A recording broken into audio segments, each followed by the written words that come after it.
look, before we get to free agency, and we'll get to free agency because of course we will, I thought it was a really interesting question producer Danny came up with. Is this run of finals series hurting or helping LeBron's legacy?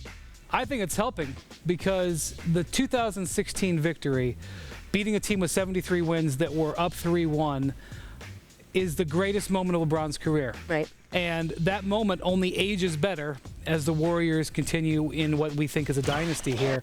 And to me, I've always felt like that championship was worth more than one championship.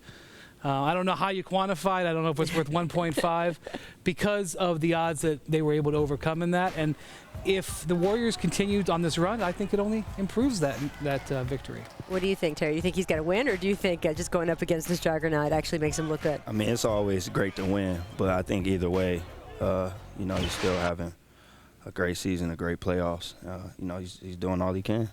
You know what helps his legacy?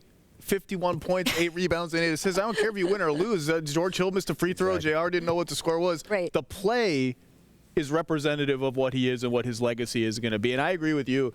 There are championships that are somehow beyond normal championships. 2016 is a seminal moment in American sports history that all of us will remember forever in a way that not every championship has. Yep, absolutely. Coming back from the 3-1 lead, the Draymond incident, and then, of course, just Cleveland getting its first title in more than 50 years. Terry, you're from Youngstown, Ohio.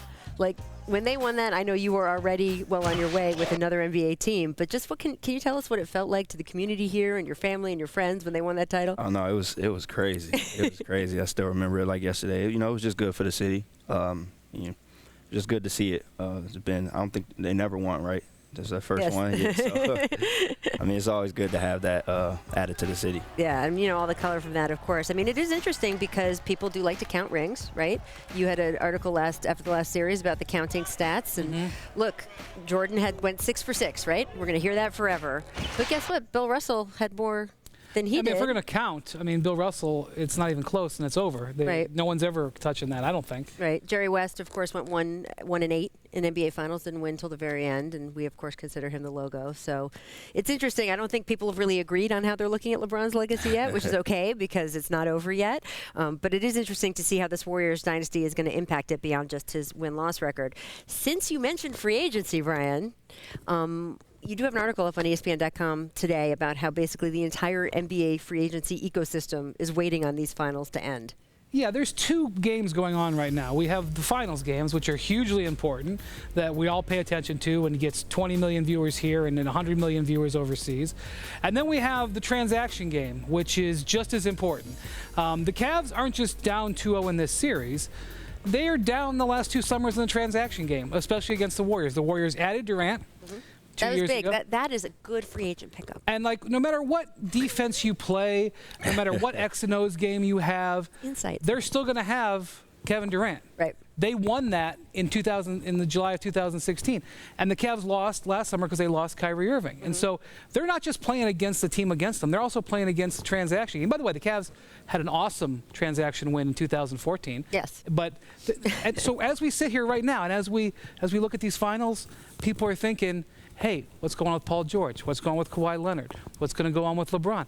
The transaction game is going to be very important. And when LeBron sits there and he starts thinking about, man, we didn't just lose this game, he also looks out there and says, look at the talent over there, and recognizes that there's a game within a game, too. I mean, look at the talent in the Eastern Conference Finals. I mean, you guys must be as interested in what LeBron is going to do as anyone.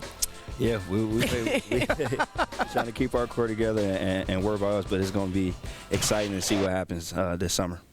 People are watching Terry Rozier this summer, too. Well, it's a big summer. Exactly. Do you guys feel that you've put enough pressure as a franchise, the Celtics, on LeBron, on the Cleveland Cavaliers, that they know you guys are coming, and that he either needs to bulk up with this team here in Cleveland or maybe move to another team that has more stars? Well, we're just getting started, and that's the scary part. So we're looking forward to build off this year. And unfortunately, it was shorter than what we wanted, but I think we have people on watch, so we'll see what he does. I agree. They got everybody watching that. There's not a team that's better set up than Boston for the next 5 or 6 years, except for maybe the Warriors. And like Brian said, LeBron is going to look at not just Golden State and not just Cleveland, but Boston, and not in terms of where to sign, but just where all the threats are and to what degree he's going to need to upgrade the talent around him, whether it's in Cleveland or elsewhere, to just compete with not even the Warriors, but lots of other teams. I mean, look, Brian, you and I heard him say several times in post-game locker rooms, just sort of like, oh, look who they got over there, or look who we got, you know, that kind of thing. He has been very, very solidly loyal to his team and his teammates. He's never sold them out in any way, but he is aware that they have one other All-Star on his team, whereas compared to other teams, there are multiple All-Stars. I just think it's one thing. We get so focused on, you know, the forest. You know, we have to take a step back and look. And trust me, LeBron never fails to take a step back. And while I do agree he's focusing solely on the Warriors and solely on this series, only thinking about Game 3, he's also quite aware of the entire ecosystem in the NBA, which we're seeing play out, not just on the court, but what led to getting this team together.